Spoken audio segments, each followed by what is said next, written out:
Xavier launches his plan in Astonishing X-Men issue 5. Rogue asks Professor X why he couldn't save Gambit, which the professor reveals he just didn't, instead saving the others. Xavier says that even though he is here with them, he is actually still playing his game with the Shadow King, as well as keeping separate realities open for the 3 mutants, so Farouk still thinks they are on the playing field. While he can maintain this facade, it has a taxing effect on his body, so it is why he had to let Gambit go. In London, Psylocke tries to stop both the police and Gambit from attacking one another, but it is too late as the possessed Gambit attacks the cops, blowing up the floor they are on and heading to the hovering helicopter. Psylocke manages to save everyone in the exploding floor and take them to the ground. Back in the astral plane, Xavier explains that when he was killed by the Phoenix-possessed Cyclops, the Shadow King collected his spirit and brought him to the astral plane, where he was subject to many battles with Farouk. While he tells them this story, Xavier also talks with Phantom X.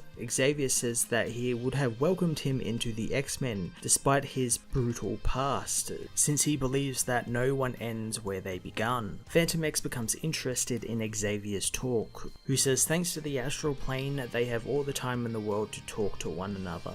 Telling the others that he has a plan to beat the Shadow King now, Xavier begins to be overtaken by the strain on his mind, but he manages to tell the now armored up mutants that they need to fight back. Back in London, Angel and Bishop are still trying to subdue the possessed Logan when the possessed Gambit arrives, taking over Bishop's mind as well. Going inside the destroyed building, Gambit and Bishop meet with Logan and possess everyone inside. Warren contacts Psylocke and tells her what's happening. As the Ministry of Superhuman Defense gets ready to sterilize the entire area, Psylocke tells Warren that he needs to tap into his Archangel power to stop Gambit and Logan. Warren agrees to, shedding his skin and turning into Archangel, but he only agrees to do so if Psylocke promises to save him. Astonishing X-Men issue 5 was a great and pretty creative continuation of the Shadow King's war on the X-Men as Xavier begins to put his plan into motion to stop Farouk and free his X-Men from the astral plane. While reading this issue, I couldn't help but be reminded of the Legion TV show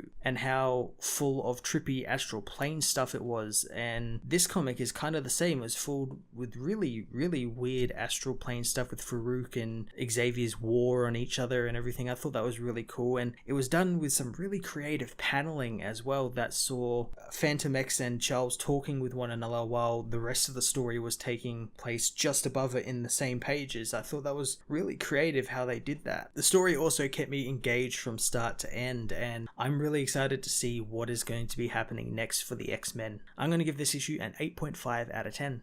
Hey everyone, thanks for watching my newest video. If you enjoyed it, you might also like to check out my other reviews here on my channel. You can also follow me on various social media platforms like Twitter by searching Matt_FOS, or even join the Comic Multiverse Discord server and chat with other comic book fans, including myself and Joel from Cape Joel. Want cheap comics and trades? Head over to the book depository with the link in the description to get the cheapest trades and comics around, along with free shipping anywhere in the world. Until next time, this has been Matt of the Fortress of Solitude. Thank you so much for watching.